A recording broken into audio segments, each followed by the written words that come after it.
एक बार ऋषिगणों ने वायुदेव से पूछा, हे वायुदेव, आप हमें भगवान शिव के परम भक्त उपमन्यु की भक्ति के विषय में बताइए। वायुदेव बोले, हे मुनियो, उपमन्यु बचपन से ही परम तपस्वी हुए हैं। उपमन्यु परम तपस्वी व्याघ्रपाद मुनि के पुत्र थे। भगवान शिव की परम भक्ति के कारण ही इन्हें शिवपुत्र कार्तिक एवं गणेश के समान शास्त्रों एवं ज्ञान की प्राप्ति हुई। जब उपमन्यु छोटे बच्चे थे तब उनकी माँ उनके पीने के लिए दूध का प्रबंध भी नहीं कर पाती थी। एक दिन जब उपमन्यु दूध पीने के लिए हठ करने लगे तो माँ ने भुने पिसे अनाज का आटा घोल कर दिया। उपमन्यु ने उसे पीने से मना कर दिया। वह जान चुके थे कि उनकी माँ दूध के नाम पर जो दे रही है वह दूध नहीं है। उपमन्यु ने कहा, यह दूध नहीं है माँ, मुझे दूध चाहिए, मैं दूध ही पीऊँगा। अपने पुत्र की बातें सुनकर माता की आंखों में आंसू आ गए और वह बोली, पुत्र, शिव भक्ति के बिना किसी भी वस्तु की प्राप्ति नहीं होती। इस संसार में सब कुछ उन्हीं की इच्छा से होता है। भला हम वनों में रहने वालों को दूध कहाँ से मिलेगा? तुम रोना बंद करो, इससे मुझे दुख पहुँचता है। तब अपनी माता के इस प्रकार के वचनों को सुनकर वह बालक उपमन्यु बोला, माते, मैं शिवजी को प्रसन्न करके ही दूध प्राप्त करूँगा।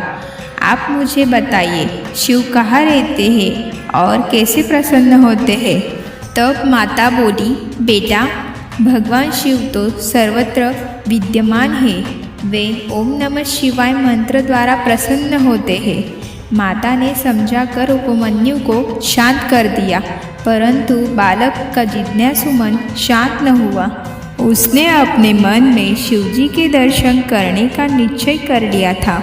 उस रात जब वह अपनी माता के साथ सोया हुआ था तभी उसकी आँख खुली और उसे लगा जैसे ही शिवजी उससे बुला रहे हैं। वह रात को ही घर से निकल गया। बालक ओम नमः शिवाय का जाप करता हुआ वनों में चला गया। उसे न तो वन में भटक जाने का भय था, ना ही किसी हिंसक पशु द्वारा खा लिए जाने की चिंता थी। उसके मन में तो उस समय सिर्फ और सिर्फ भगवान शिव के साक्षात्कार का ही संकल्प था। चलते चलते ही रास्ते में उसे एक शिवालय दिखाई दिया। बालक उपमन्यु ने शिवालय में प्रवेश किया और ओम नमः शिवाय का जाप करते हुए शिवजी की मूर्ति से लिपट गया। मूर्ति से लिपटकर वह रोता रहा। इस प्रकार 3 दिन बीत गए। बालक बेहोशी में भी मंत्र का जाप करता रहा।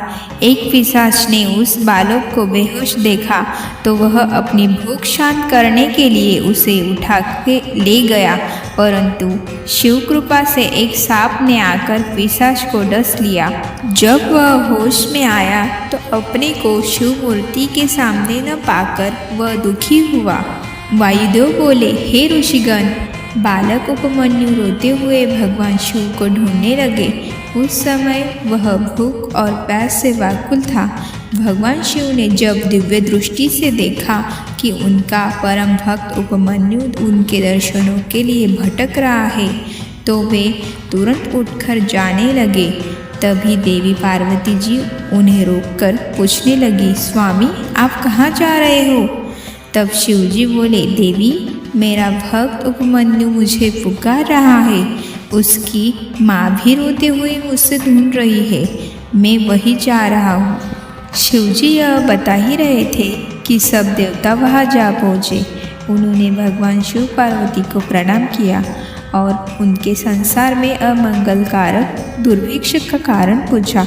तब शिवजी ने उन्हें बताया कि उपमन्यु की तपस्या पूरी हो चुकी है और मैं उसे ही वर देने जा रहा हूँ। तुम लोग अपने अपने स्थान को जाओ।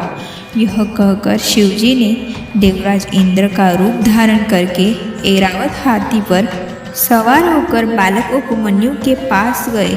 भगवान शिव इंद्र के रूप में उपमन्यु के पास पहुंचकर बोले, बालक, हम तुम्हारे तप से प्रसन्न हैं। मांगो, क्या मांगना चाहते हो?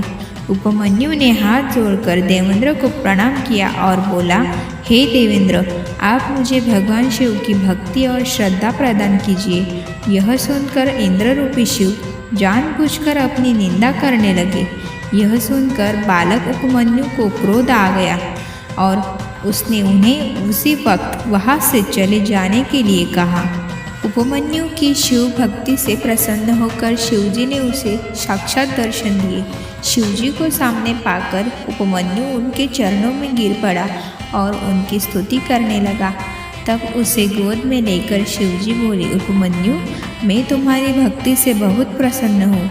मेरी कृपा से तुम्हारी सभी कष्ट दूर हो जाएंगे, तुम्हारा परिवार धनी हो जाएगा तथा तुम्हें दूध, घी और शहद आदि वस्तुओं की कोई कमी नहीं रहेगी। फिर शिव पार्वती ने उपमन्यु को अविनाशी ब्रह्म विद्या रिद्धि सिद्धि प्रदान की और उन्हें पशुपति व्रत का तत्व ज्ञान दिया और सदा यौवन संपन्न रहने का आशीर्वाद प्रदान किया। भगवान शिव के आशीर्वादों को पाकर उपमन्यु कृतार्थ हो गया और बोला, हे देवाधिदेव महादेव, कल्याणकारी सर्वक्षु, आप मुझे अपनी भक्ति का वर प्रदान करें।